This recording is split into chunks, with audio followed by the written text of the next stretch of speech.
अनंत सिंह जो हैं उनका एक अपना भोकाल है। तो देखिए सूरजभान सिंह को भी कमतर करके नहीं आंका जा सकता। और पीयूष प्रियदर्शी जो हैं वो वहां पर जिस वर्ग का प्रतिनिधित्व करते हैं वो भी निर्णायक भूमिका में है। तो मोकामा की लड़ाई में अनंत सिंह की जो अनंत यात्रा है राजनीति की वो फिलहाल समाप्त तो होती नहीं दिख रही। जबकि दूसरा पक्ष है उसमें अभी दुविधा है कि बीना देवी का सपोर्ट करना है या जनसुराज वाले पीयूष प्रियदर्शी का। तो भी पासवानों का वोट बैंक है वो भी जबरदस्त है और कहीं ना कहीं वो अनंत सिंह के पक्ष में जाता दिख रहा है। बड़ी खबर यह है कि नीलम देवी जो अनंत सिंह की पत्नी है उन्होंने पति की अनुपस्थिति में चुनाव प्रचार की कमान संभाल ली है कि लड़ना सबको अनंत सिंह से। चर्चा करेंगे मोकामा विधानसभा सीट की, वो विधानसभा सीट जो हॉट सीट थी और साथ ही अब तनावपूर्ण सीट भी बन चुकी है। जैसे ही अनंत सिंह की गिरफ्तारी हुई माहौल जो है वो गर्म हो चुका है। खुद ललन सिंह अब जो है उस क्षेत्र में उतर चुके हैं, उनके लिए प्रचार प्रसार कर रहे हैं। अब माहौल किस करवट बैठेगा इसी तमाम पहलुओं पर चर्चा करेंगे। हमारे साथ हैं वरिष्ठ पत्रकार अनूप नारायण सिंह। कैसे देख रहे हैं, एकदम हॉट सीट थी अब तनावपूर्ण वाला माहौल हो गया है और साथ ही ललन सिंह भी मैदान में उतर चुके हैं।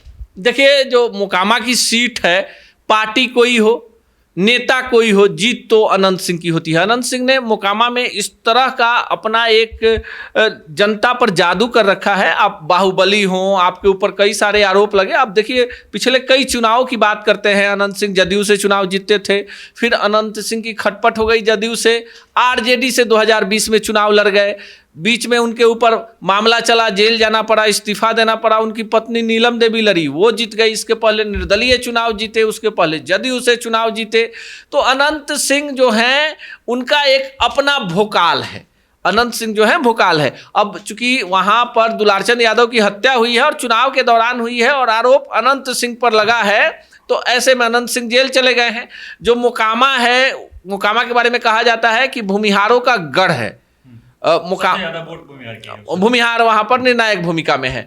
ललन सिंह का जो संसदीय क्षेत्र है मुंगेर, वो मुंगेर के अंतर्गत ही मोकामा आता है।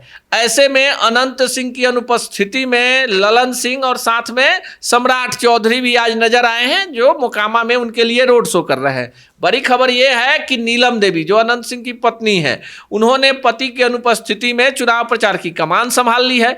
कल यानी 4 तारीख को शाम के 5 बजे वहां भी चुनाव प्रचार का शोर थम जाएगा। जो प्रत्याशी हैं या प्रत्याशी के अधिकृत प्रतिनिधि हैं वो डोर टू डोर लोगों से जाकर अपील कर सकते हैं।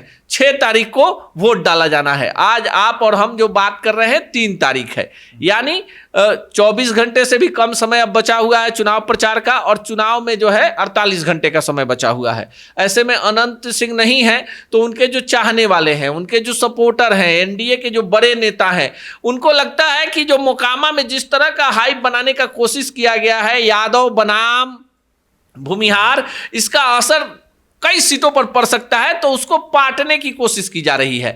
अब देखिए अनंत सिंह का मुकाबला जो है मोकामा में जिस प्रत्याशी से है वो भी भूमिहार है। उनका नाम बीना देवी है। बीना देवी मुंगेर से सांसद रह चुकी हैं और उन्होंने ललन सिंह को चुनाव हराया था।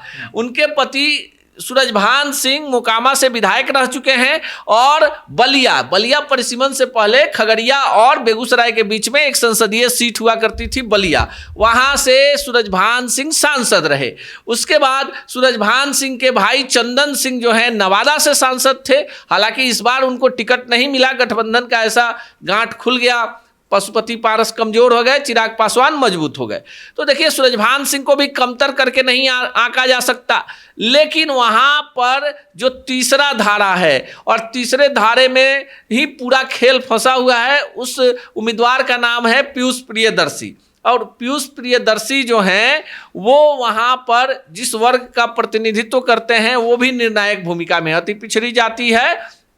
और ऐसे में वहां का जो सियासी समीकरण है, जिसको भी लड़ना है अनंत सिंह से लड़ना है। अब देखिए अनंत सिंह बेबाक हैं, अनंत सिंह बेबाक हैं, ज़्यादा पढ़े लिखे नहीं है, कुछ भी बोलते हैं सोशल मीडिया पर वायरल हो जाता है। लेकिन इसके इतर भी अनंत सिंह की एक छवि है। आप मोकामा में चले जाइए, अनंत सिंह खुद मोकामा विधानसभा क्षेत्र के नहीं रहने वाले हैं, वो बाढ़ के रहने वाले हैं। मोकामा से लगातार चुनाव जीतते हैं, खुद अगर जेल में भी हैं तो उनके जो प्रतिनिधि हैं क्षेत्र में सक्रिय रहते हैं। तो अनंत सिंह की जो सीट है वहां से अनंत सिंह का प्रभाव चुनाव जीतता है।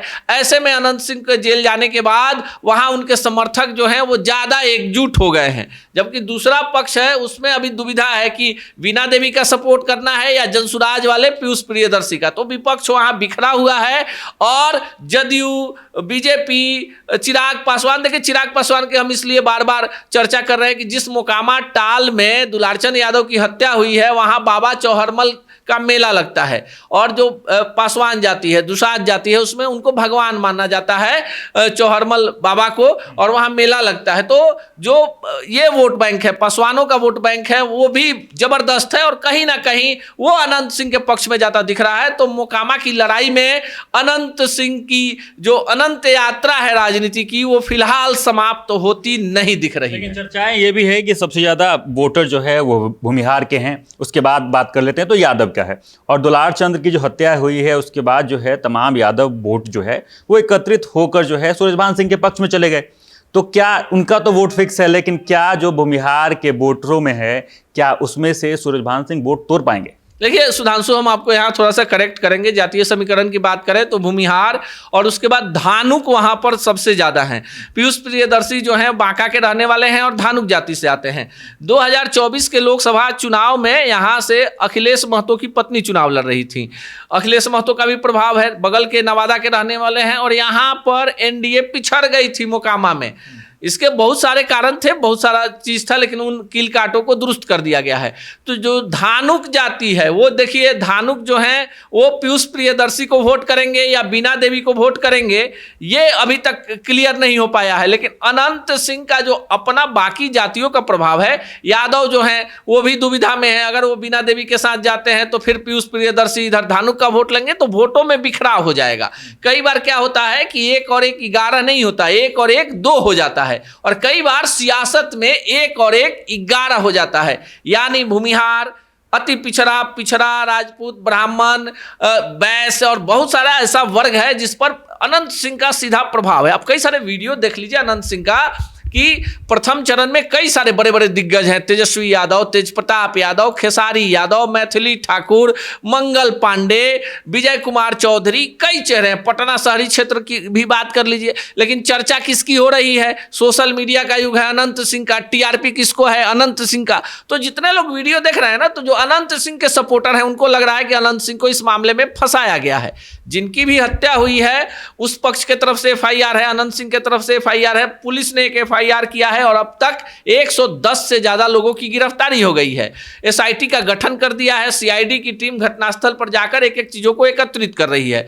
लेकिन इन सब के बीच चुनाव जो है 2 ध्रुवीकरणों पर है। एक तरफ अनंत सिंह है तो दूसरी तरफ अनंत सिंह का विरोधी खेमा है। तो ऐसे में मोकामा की लड़ाई जो है इस बार भी कोई खास नहीं है। अनंत सिंह, एक बात तो प्रतीत होता है कि क्या इस बार अगरा और पिछड़ा की लड़ाई मोकामा में होगा?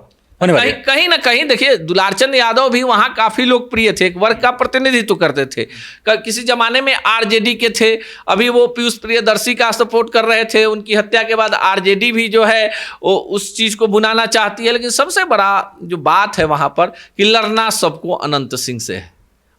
जितने भी प्रत्याशी हैं, पीयूष प्रियदर्शी हैं, बीना देवी हैं और जितनी पार्टियां हैं, महागठबंधन है, जनसुराज है, सबको लड़ना वहां पर अनंत सिंह से है। इसलिए मोकामा की लड़ाई जो है इस बार भी कोई खास हमको यहाँ से बैठे बैठे नहीं, वहां ग्राउंड जीरो से भी कोई खास अंतर नहीं दिख रहा है। चलिए, तो कोई अंतर नहीं दिख रहा है। लड़ाई जो है वो सिर्फ और सिर्फ अनंत सिंह से है। सेंटर ऑफ अट्रैक्शन जो है वो अनंत सिंह बने हुए, भले ही वो जेल चले गए हों। लेकिन ये कोई पहला वाकया नहीं है। इससे पहले भी वो 10 साल पहले जब चुनाव लड़े थे तो जेल से ही चुनाव लड़े थे और वहां से विजयी होकर सदन तक गए थे। और इस बार भी जेल से ही चुनाव लड़ रहे हैं और पासा किस तरफ जाएगा वो तो समय ही बताएगा। लेकिन हमारे साथ जुड़े रहें और देखते रहें सच टॉक्स।